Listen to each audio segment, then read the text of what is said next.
El Amazonas es imponente, lleno de tanta vida y misterio. Sus árboles enormes, sus ríos interminables y la increíble variedad de plantas y animales lo convierten en uno de los ecosistemas más importantes del planeta.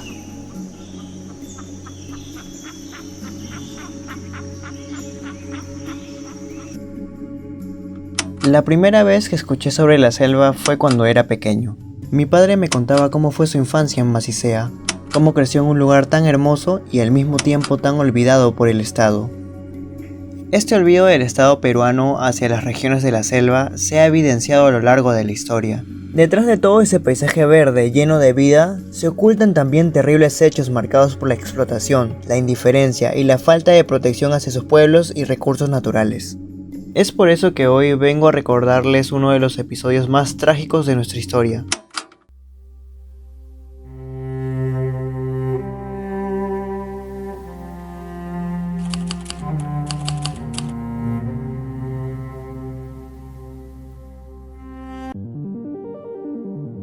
Personalmente no había escuchado nada sobre la fiebre del caucho, hasta que lo vi mencionado en el documental La Revolución y la Tierra. A comienzos del siglo XX empieza una de las operaciones más espantosas de genocidio, que fue la explotación del caucho. Se regala la Amazonía a los caucheros, que esclavizan a los indígenas sin ninguna protección de nada. Nada, simplemente es una matanza terrible, el peor momento para los aborígenes de la selva en el Perú. Casi no se habla de esto, al menos desde mi percepción. Ni siquiera cuando estaba en el colegio. Tal vez porque vivo en la capital. Sea como sea, lo que más me impactó al conocer esta historia fue cómo algo tan importante para la modernidad occidental se convirtió en una herramienta para la destrucción de los pueblos amazónicos. Mientras en Europa y Norteamérica los autos y neumáticos eran símbolo de avance, en la selva amazónica, en especial en la selva peruana y colombiana, representaban el horror.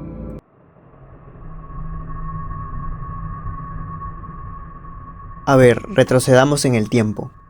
A finales del siglo XIX, el caucho se convirtió en uno de los recursos más codiciados del mundo.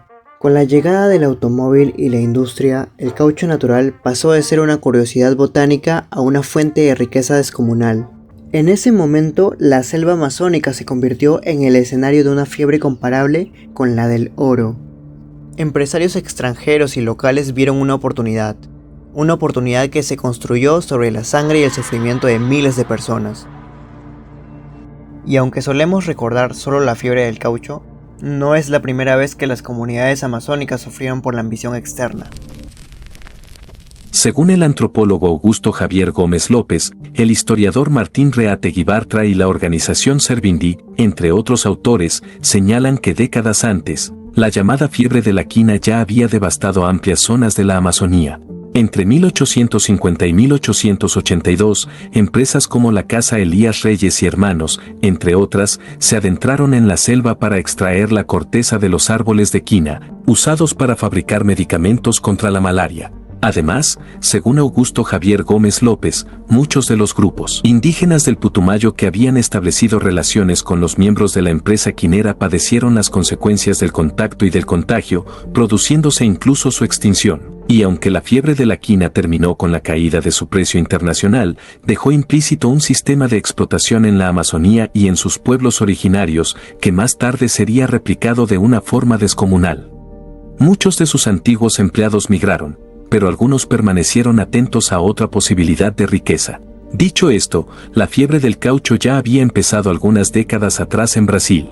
En este contexto, los antiguos explotadores de la quina encontraron en el caucho negro o castilloa un negocio prometedor, su mina de oro, aunque su productividad era menor que la del Hevea brasiliensis. Por eso, el gobierno colombiano intentó prohibir la tala masiva para evitar la desaparición del castilloa, pero los caucheros se justificaron diciendo que era la única forma rentable de seguir operando.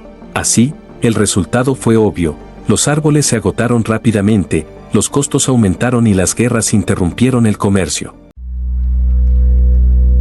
A finales del siglo XIX, los caucheros no tenían otras opciones que migrar hacia el interior, quedarse como colonos o emprender una nueva ola de extracción de caucho en las regiones más apartadas del oriente colombiano. Es por eso que, entre los ríos Caquetá y Putumayo, algunos caucheros vieron una tierra prometedora.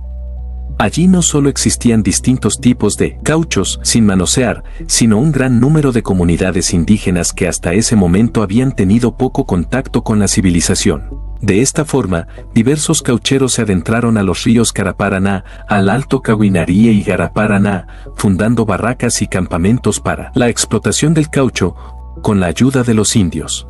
Las comunidades originarias de esa zona, antes de la llegada de los caucheros, tenían una vida normal, aunque varias habían perecido durante los contactos anteriores. Ellos se organizaban socialmente cooperando e intercambiando, vivían en casas colectivas y su economía se basaba en la agricultura itinerante de la selva, cazaban, pescaban, recolectaban frutas y otros recursos que la tierra les otorgaba. Pueblos como los Huitoto, los Bora, los Andoque, entre otros, estaban profundamente ligados a sus creencias y a los rituales que regulaban su relación con el medio ambiente. Pero esta relativa tranquilidad estaba a punto de ser brutalmente destruida. Muchos caucheros locales y extranjeros comenzaron a explotar la zona y a usar a los indígenas como mano de obra. Pero de todas esas salvajadas, el más conocido fue Julio César Arana. En 1901, para ser específicos, el comerciante peruano Arana ya había entrado en negocios con algunos caucheros colombianos de la colonia indiana, La Chorrera. Él los había conocido años atrás en el Putumayo, negociando y transportando el caucho hacia Iquitos y Manaos, los núcleos de la economía del caucho. Sin duda, esto le permitió formarse una idea del potencial que tenía el Putumayo y le despertó su hambre por controlar la región. En 1903 fundó la Casa Arana y Hermanos, la Casa del Horror, aprovechando la compra de las instalaciones de La Chorrera. A partir de ahí, comenzó a expandir su empresa, llegando incluso a usar la fuerza con el respaldo del ejército peruano. En ese tiempo, la región se encontraba en disputa entre Colombia y Perú, por lo que su presencia en el lugar también servía como una forma de afirmar la soberanía peruana. Pero con el asentamiento de esta y otras empresas, se consolidaría el sistema de terror. Para obligar a los pueblos amazónicos a trabajar, los caucheros implementaron un sistema conocido como sistema de la habilitación o endeudamiento. No se trataba de un salario, sino de un sistema de esclavitud disfrazada. Los caucheros o sus capataces, muchos de ellos indígenas de otros grupos que habían sido forzados a colaborar, entregaban a los líderes o a las familias herramientas básicas, como sal, tela y, a veces, armas, como un préstamo o adelanto. A cambio, el indígena debía pagar esa deuda, con una cantidad específica y descomunal de caucho. La trampa era simple y mortal, los precios de los productos eran exorbitantes y el peso del caucho requerido era casi imposible de alcanzar. El indígena siempre terminaba debiendo más de lo que podía producir.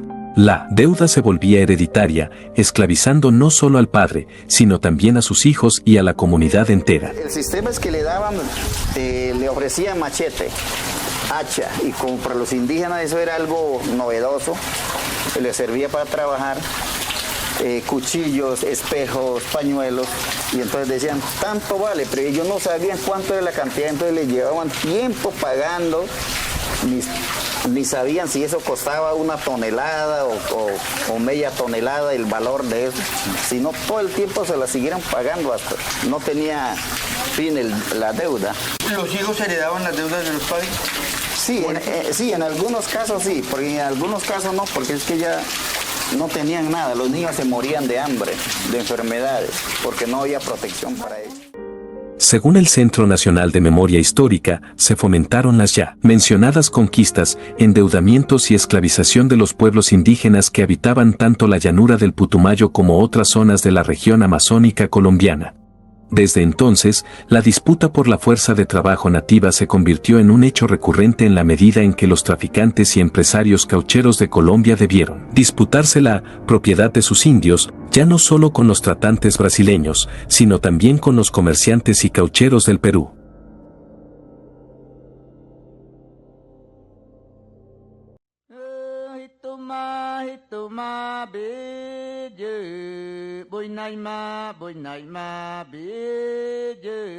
Una vez dentro del sistema, la vida se regía por la cuota. Cada hombre, y a menudo mujeres y niños, debía recolectar una cantidad diaria de látex. El trabajo era mortal, jornadas de sol a sol, adentrándose cada vez más en la selva, durmiendo en campamentos improvisados, sufriendo picaduras, enfermedades y hambre. ¿Y qué pasaba si no cumplían la cuota?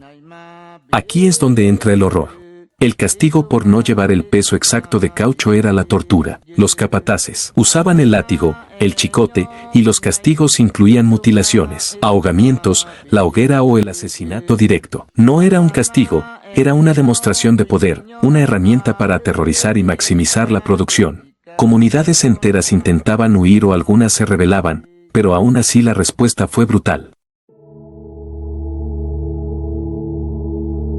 El Estado peruano, como siempre, resaltando por su ausencia y centralismo. Si bien la Amazonía era vista como un territorio que debía defenderse, este interés era únicamente político y económico, más no humanitario. El Estado, quiera o no, aunque hubiera estado enterado o no de lo que ocurría, delegó su autoridad a los caucheros y sus empresas, como la Casa Arana. Esta tolerancia no creo que haya sido una simple negligencia, pues, en la práctica, fue un pacto silencioso de impunidad. ¿Por qué unos cuantos individuos que han desempeñado funciones públicas ocultaron esos crímenes desde que principiaron a perpetrarse, prestándose a ser cómplices o encubridores? ¿Por qué no hemos querido decir que hemos tenido hasta ministros de Estado, abogados de los asesinos del Putumayo, que han empleado su influencia en el gobierno en beneficio de esos asesinos? ¿Y por qué no se ha mandado a presidio a todos esos funcionarios, tan criminales como los más del Putumayo? Esos funcionarios son, pues, causantes indirectos de dichos crímenes, de los que se quiere ahora, fuera del Perú, con ligero conocimiento de causa, hacer responsable a la nación peruana. Visto este horror, no tardaron las denuncias. Al principio se publicaron localmente, primero en Iquitos. El periodista Benjamín Saldaña Roca denunció en 1907 los crímenes en sus periódicos La Felpa y La Sanción. Este fue el verdadero inicio de la búsqueda de justicia. Sin embargo, las autoridades coludidas con la empresa cauchera impidieron que se realizara un juicio y negaron la veracidad de los crímenes. No fue sino años después que se hizo eco de estas atrocidades, por extranjeros, para que recién las autoridades actuasen.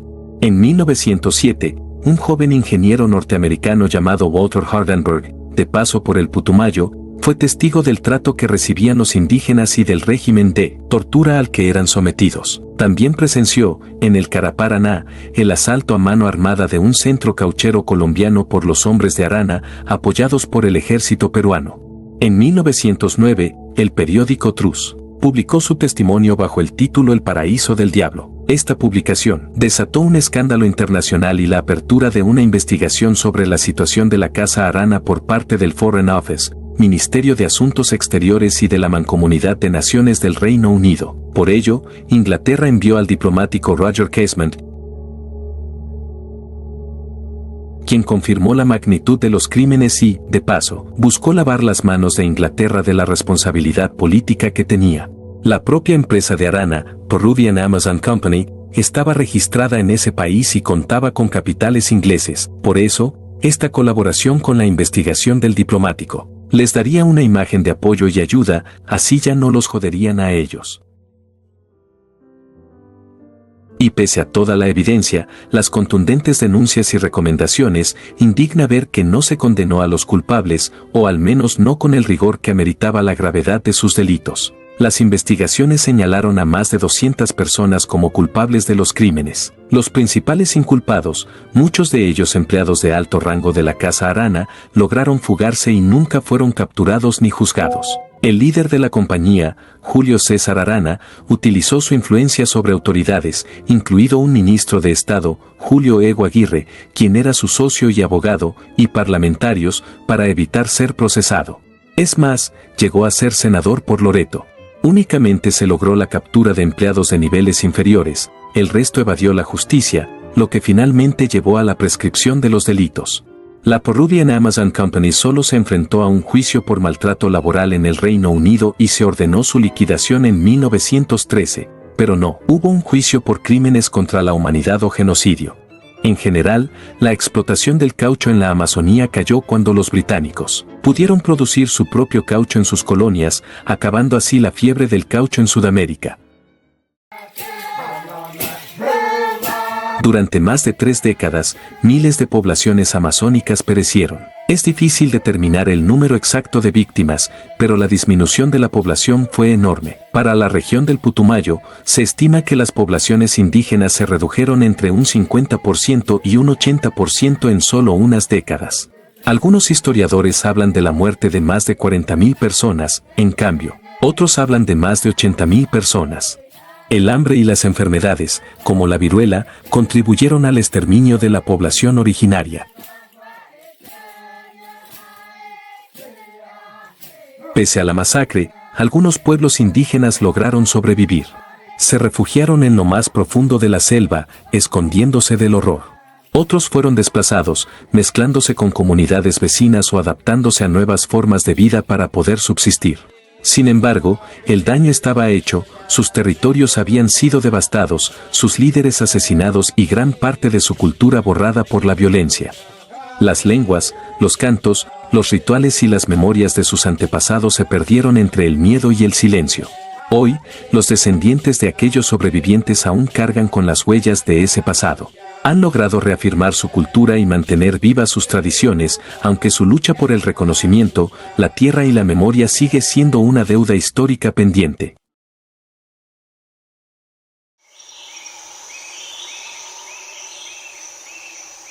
De todo lo que hemos visto, puedo decir que la era del caucho en la Amazonía no fue una mera etapa de progreso económico, sino una de las más trágicas de nuestra historia.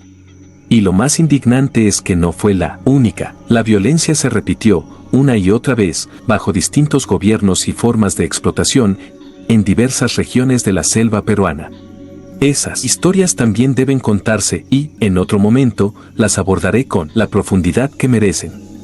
El legado del caucho, si es que se lo puede llamar así, no terminó con la caída de su comercio, dejó profundas heridas sociales, culturales y ecológicas que aún hoy siguen abiertas. El Estado peruano y la sociedad tienen una deuda histórica con los pueblos amazónicos, una deuda que no se paga solo con discursos o monumentos, sino con memoria, presencia, justicia y reparación. Yo creo que recordar lo ocurrido en el Putumayo no es mirar atrás con culpa, sino hacerlo con responsabilidad.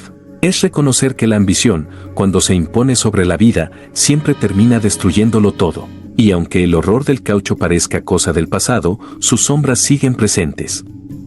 Hoy, más de un siglo después, los descendientes de aquellos pueblos aún defienden su territorio, su lengua y su memoria, pero su lucha sigue costando vidas. Líderes indígenas y defensores de la selva son perseguidos, amenazados y asesinados por enfrentarse a la industria extractivista y a un Estado que, una vez más, elige callar. La violencia cambió de rostro, pero el patrón se repite, la ambición de unos pocos continúa destruyendo la vida de muchos. Por eso, recordar el Putumayo no es solo mirar el pasado, es mirar de frente un presente que todavía duele. Porque la verdadera justicia no está en castigar lo que fue, sino en impedir que siga ocurriendo. Mientras se siga matando a quienes protegen la Amazonía, la fiebre del caucho nunca habrá terminado del todo.